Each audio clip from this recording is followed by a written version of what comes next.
Welcome to YouTube channel ઘરે શીખીએ. Last પીરિયડમાં આપણે સ્ટાન્ડર્ડ 7 યુનિટ 1 ની એક્ટિવિટી 1 અને 2 બંને કરવા તમને હોમવર્કમાં આપેલી હતી. તો હવે એના જવાબ તમારે જાતે ઘરે સોલ્વ કરવાના છે. એના માટે અહીંયા સ્ક્રીન પર તમને એના આન્સર મળી રહેશે. તમે સ્ક્રીન પર એનો ઇમેજ દ્વારા જવાબ સોલ્વ કરી લેજો.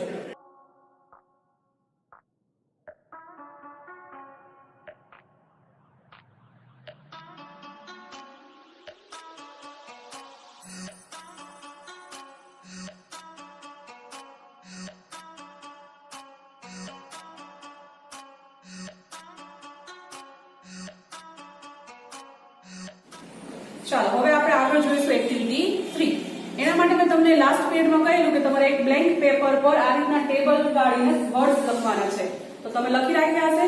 તો હવે એક સાથે એનું ઉચ્ચારણ કરી લઈએ. Hut, silver, dropped, caught, husband, yesterday, angry, enjoyed. હવે તમને વાર્તા તો સાંભળવી ગમે છે બાળકો? હવે અહીંયા હું તમને એક વાર્તા કહીશ, સ્ટોરી કહીશ. એને તમારે ધ્યાનપૂર્વક સાંભળવાની છે અને આ શબ્દો જે કોઈ સ્ટોરીમાં આવતા હોય તો એની પર તમારે રોંગની નિશાની કરવાની છે. તો તમારે સ્ટોરી છે એ ધ્યાનપૂર્વક સાંભળવાની છે. સ્ટોરી છે કંજુસમલ નામના વ્યક્તિની. હવે કંજુસમલ છે એ ખૂબ જ લોભી હતો. એના નામ પ્રમાણે એનામાં ગુણ હતા. તો હવે હું અહીંથી વાર્તા વાંચું છું. જે શબ્દો રિપીટ થાય આમાં આવતા હોય સ્ટોરીમાં એ શબ્દો ઉપર તમે રોંગની નિશાની કરતા જજો. Kanjusmal was rich but he was a miser. He spent very little money. He ate very cheap food. His watchman lived in a hut near his gate. The watchman liked methi pakoda. So his wife made methi pakoda every day. One day the miser passed by the hut. He caught the smell of methi pakoda. He liked it very much. Conjusmal said to the watchman, I smell something good. What is it? The watchman replied, it is methi pakoda. Conjusmal said, please cook it every day. I like its smell. So the watchman and his wife made it every day. One day they went to Conjusmal and said, Sir, you like the smell of methi pakoda. So we cook it every day. But methi pakoda is not cheap. We spend a lot of money on oil and besan. Please help us with some money. Conjusmal went inside and shut the door. He took some silver coins and dropped them one by one on the floor. Then the miser came out and said, did you hear the sound of the silver coins? Yes, sir, we did. They said, did you enjoy it? Yes, sir, very much. The miser said, I enjoyed the smell of your methi pakoda. You enjoyed the sound of my money. I will not ask you to give me methi pakoda and you don't ask for my money. That is a deal. Now go away and prepare methi pakoda. ચલો વિદ્યાર્થી મિત્રો, વાર્તા અહીંયા story અહીંયા પૂરી થઈ. હવે આપણે story સાંભળી તેમાં કયા કયા વર્ડ્સ આવ્યા હતા તમે સાથે સાથે રોંગની નિશાની કરતા ગયા છો. હવે ખાલી સોલ્વ કરી લ્યો. હટ, silver, dropped, caught, enjoyed. These are the words you have listened to the story. આ બધા શબ્દો છે જે તમે વાર્તામાં સાંભળેલા હશે. હવે આપણે આગળની નેક્સ્ટ એક્ટિવિટી નંબર 4. હવે એની સૂચના વાંચીએ. સોહનને તેના જીવનમાં બનતી ઘટનાઓના ચિત્રો દોરવાનો શોખ છે. તેણે દોરેલા ચિત્રો અને તેના મિત્ર મોહનને કહેલા વાક્યો તેની ડાયરીના પાનામાંથી વાંચો. અહીંયા હવે એક સોહન નામના છોકરાની એક ડાયરી છે અને સાથે એને ચિત્ર પણ દોરેલા છે નાના. તો આપણે ડાયરી વાંચીએ. ડાયરી એટલે કે રોજનીશી. હવે તમારા જીવનમાં જે કઈ યાદગાર પળ હોય એના વિશે ઘણા વિદ્યાર્થીઓ છે ડાયરી લખતા હોય છે. તો આ રીતની એક ડાયરી છે એમાં સાથે સાથે નાના નાના ભૂતકાળના વાક્યો લખેલા છે. આપણે જોઈએ. 6 January 2012 Friday. It was 6 January 2012. તે 6 જાન્યુઆરી 2012 નો દિવસ હતો. It was my birthday. તે એનો જન્મદિવસ હતો. My father bought a bicycle for me. તેના પિતાએ તેને એક સાયકલ ખરીદીને આપી હતી. બાજુમાં સાયકલનું ચિત્ર દોરેલું છે. પછીનું 11 February 2012 Saturday. I took part in a bicycle race. 11 ફેબ્રુઆરી 2012 શનિવાર તેણે સાયકલ રેસમાં ભાગ લીધો હતો. took part એટલે કે ભાગ લેવો. I won the second prize. એને બીજું ઇનામ મળ્યું હતું. I also won this trophy. અને આ ટ્રોફી પણ હું જીત્યો હતો. પછીનું 4th May 2012 Friday. 4 મે 2012 શુક્રવાર. Look at this picture. આ ચિત્ર જુઓ. This is SSG hospital. ચિત્ર શેનું છે? એક હોસ્પિટલનું છે. I had an accident. એનો અકસ્માત થયો હતો. I was in the hospital for the 3 days. હું હોસ્પિટલમાં 3 દિવસ રોકાણો હતો. એને એડમિટ કરવામાં આવ્યો હતો, દાખલ કરવામાં આવ્યો હતો. તો આમાં બે જે છે સ્ટાર્ટિંગના ઈ એની યાદગાર પળો છે, સુખદ. અને આ હોસ્પિટલમાં તો આપણને રહેવું ના ગમે, તો એની કઈ પળ કહેવાય? દુઃખદ પળ કહેવાય. તો હવે તમે એક પ્રોજેક્ટ પણ કરી શકો છો. તમારા જીવનની કોઈ યાદગાર પળ હોય અથવા કોઈ દુઃખદ પળ હોય એનું તમારે નાના નાના વાક્યો બનાવવાના અને સામે ચિત્ર દોરીને તમારે એક પ્રોજેક્ટ તૈયાર કરવાનો છે. અને કયો કાળ વાપરશો? આમાં તમારે ભૂતકાળ. અને એકદમ શોર્ટ સેન્ટેન્સીસ છે. આના એક્ઝામ્પલનો ઉપયોગ કરીને તમે તારીખ પણ લખી શકો છો. તારીખ ચેન્જ કરી નાખો અને તમે તમારા બર્થડે નું કરો. પછી અહીંયા બાઇસિકલ ગિફ્ટ આપી છે તો એની જગ્યાએ તમે કોઈ બીજી ગિફ્ટ લખી શકો છો. તો આ તમારે આખું પ્રોજેક્ટમાં કરવાનું છે. હવે આપણે activity 5 smile in the mirror part 1. આ પાઠ આપણે સમજતા જઈએ, સ્ટોરી સમજતા જઈએ અને સાથે સાથે એમાં આવતા ન્યૂ વર્ડ્સ લખતા જઈશું, લિસ્ટ બનાવતા જઈશું. ચલો. It was 11th April 2011. તે 11 એપ્રિલ 2011 નો દિવસ હતો. It was Tejaswini 12th birthday. આ તેજસ્વીનો 12મો જન્મદિવસ હતો. Her father gifted her a beautiful bicycle. તેણીના પિતાએ એને એક સુંદર મજાની સાયકલ ગિફ્ટમાં આપી. It was a unique bike. Unique bike એટલે બધા કરતા અલગ, અદ્વિતીય, different. Blue in color, soft seat, a little bell and a rear view mirror. Blue કલરની સાયકલ હતી, એકદમ સોફ્ટ એટલે કે પોચી સીટ હતી, નાની એવી બેલ હતી, little bell and a rear view mirror. rear. હવે તમે કોઈ પણ બાઇક જોઈ હોય તો એમાં ગ્લાસ આપેલો છે બાજુમાં, કાચ, કે તેમાં તમે બાઇક ચલાવતા ચલાવતા પાછળનું દ્રશ્ય જોઈ શકો છો. તો રિયર એટલે કે પાછળનું અને રિયર વ્યૂ મિરર એટલે કે કાચ હતો કે જેમાંથી પાછળનું દ્રશ્ય જોઈ શકાય. When Tejaswini saw her bicycle, she said, "Wow." She felt proud. હવે જ્યારે તેજસ્વીની એની સાયકલ જોઈ તેના મોઢામાંથી કેવા શબ્દો નીકળી પડ્યા? વાવ. અને એને એકદમ ગર્વની લાગણી થઈ કે આવી સાયકલ તો કોઈ બીજા પાસે હશે જ નહીં, મારા મિત્રો પાસે આ સાયકલ મારી પાસે છે માત્ર.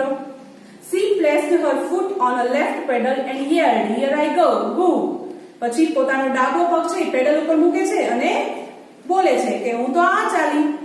She moved faster and faster. એકદમ ઝડપથી ચાલે છે, સાયકલ ચલાવે છે.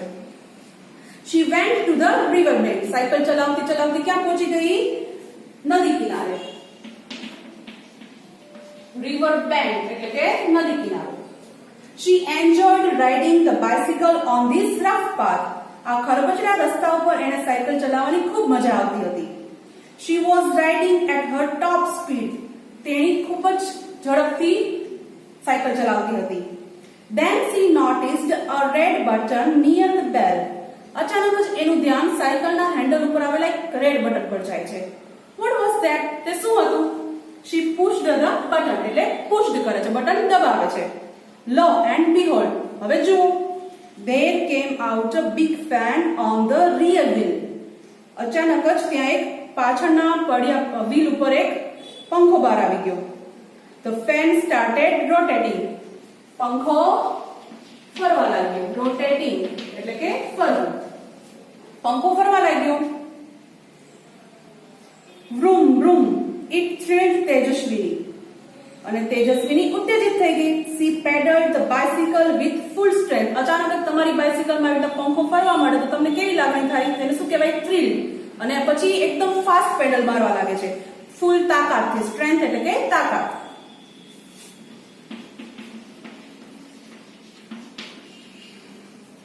And what a miracle! શું ચમત્કાર થયો? The bike's front wheel rose from the ground. જેવા એને ફાસ્ટ પેડલ માર્યા એટલે સાયકલનું જે આગળનું વ્હીલ છે એ જમીનથી ઊંચું ઉડવા માંડ્યું. And then the rear one. અને પછી આ રીતે પાછળનું વ્હીલ છે એ પણ ઊંચું થઈ ગયું.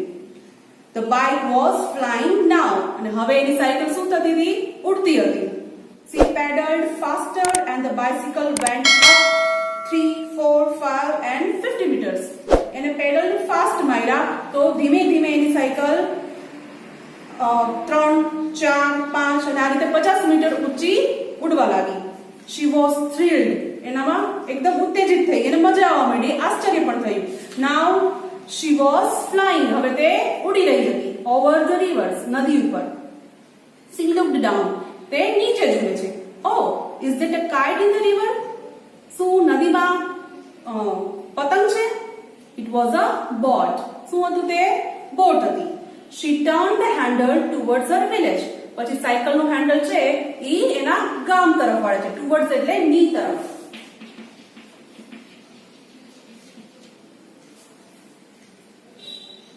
She saw her school. હવે ઉપર આકાશમાં ઉડતા ઉડતા એને શું જોયું? પોતાની સ્કૂલ જોઈ. Oh no, there are so many leaves of trees on the roof. અને એને સ્કૂલ ઉપર શું જોયું? કે એના છાપરા ઉપર, સ્કૂલના છાપરા ઉપર કેટલા બધા પાંદડા હતા ઝાડના. I will clean them tomorrow, she thought. શું વિચારે છે? કે આવતીકાલે હું એને સાફ કરી નાખીશ. What else could she see from there? હવે એને સ્કૂલ જોઈ, એની સિવાય બીજું શું શું જોઈ શકતી હશે? આકાશમાં તમે વિચારો, તમે કલ્પના કરો, તેજસ્વીની જગ્યાએ તમે આકાશમાં ઉડો છો અને તમારા ગામ ઉપર ઉડો છો, તો તમે તમારા ગામમાં તમારી સ્કૂલ જોશો, બીજું શું શું જોશો? હવે અહીંયા લખેલું છે, નીચે જો વાંચો. તેજસ્વીનીને બીજું શું શું દેખાયું હશે? બેની જોડીમાં ચર્ચા કરો અને તેના મુદ્દા નોંધો. તો હવે તમારે વિચારવાનું છે કે તમે આકાશમાં ઉડતા હશો તો તમને શું શું નીચે દેખાય એની તમારે નોંધ અહીંયા કરવાની છે. અહીંયા પાર્ટ 1 પૂરો થયો. હવે smile in the mirror part 2 હવે જોઈએ આપણે. Now see these over the farms and fields. હવે તે ક્યાં ઉડી રહી છે? ખેતરો ઉપર અને મેદાનો ઉપર. ગ્રીન ફિલ્ડ્સ લીલા મેદાનો. She was enjoying the beautiful view. અને ઉપરથી તે આ સુંદર દ્રશ્યનો આનંદ માણી રહી હતી. And then she noticed a flock of birds on her way. રસ્તામાં શું જોવે છે? flock of birds.